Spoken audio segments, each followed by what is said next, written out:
자, 일단 삼성전자, 우리 국민전자라고 말하는 이 전자 추가 매수 좀 조금씩 해도 되는지 알아보도록 하겠습니다. 아, 오늘 시장 참 좋았으면 좋겠는데 그렇죠. 아쉽게도 삼성전자 역시도 2%대 하락 마감 55,300원 종가입니다. 전문가는 이거 많이 들고 계시잖아요. 우리 시청자분들. 내년에 어떻게 조금씩 모아가 볼까요?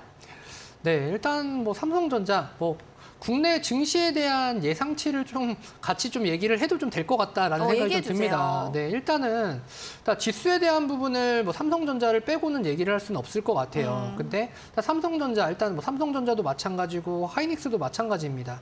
다만 삼성전자 같은 경우에도 역시나 6개월치에 대한 기대감을 좀 증시에 먼저 좀 선반영이 되고 있다라고 좀 생각을 하셔도 될 것 같습니다.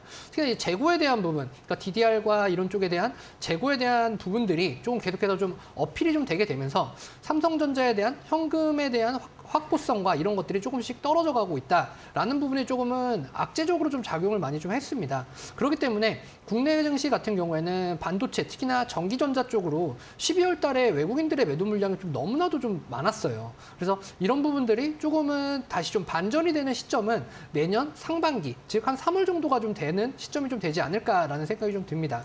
자, 그러한 관점은 뭐냐면 내년 상반기에 어느 정도 재고에 대한 여파에서 좀 벗어나게 될 것 같고요.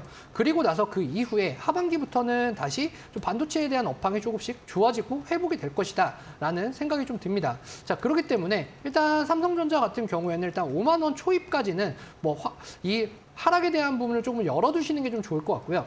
외국인이 좀 어떤 식으로 좀 돌아오느냐, 특히나 중국 쪽에 대한 이슈들도 좀 부담적인 부분들이 좀 있을 것 같아요. 그래서 위드 코로나에 대한 부분이 조금은 너무 빠르게 좀 진행이 된 만큼 어느 정도 이 삼성전자 역시나 이런 것들이 같이 좀 동반된 이런 부분들을 좀 보셔야 될 것 같다라는 생각이 좀 먼저 듭니다.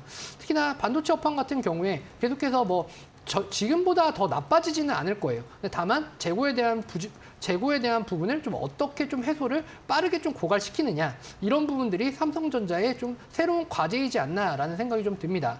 자, 그렇기 때문에 삼성전자 지금 구간에서 좀 더 사셔도 무리는 없으신 가격대이시긴 하지만 5만 원 초입까지는 가격적인 부분을 제가 열어두다라고 좀 말씀을 드렸어요. 그래서 내년 2월, 3월 이쯤에 좀 보시고요. 5만 원 초입, 그러니까 5만 원에서 5만 원 2,500원 정도, 요 사이 정도 구간에 추가적인 매수를 고려해 보시는 게 좀 좋으실 것 같다. 이렇게 좀 분석해 드리도록 하겠습니다. 반도체 업황 같은 경우에는 다만 재고에 대한 부분, 이 삼성전자가 어떻게 현명하게 해결할지 좀 관건이 될 것 같고, 지금 구간은 사도 된다. 내년 2월, 3월 보자라고 하셨으니까 초이수그님 기분 좋게 한번 바이를 외쳐보셔도 좋을 것 같습니다.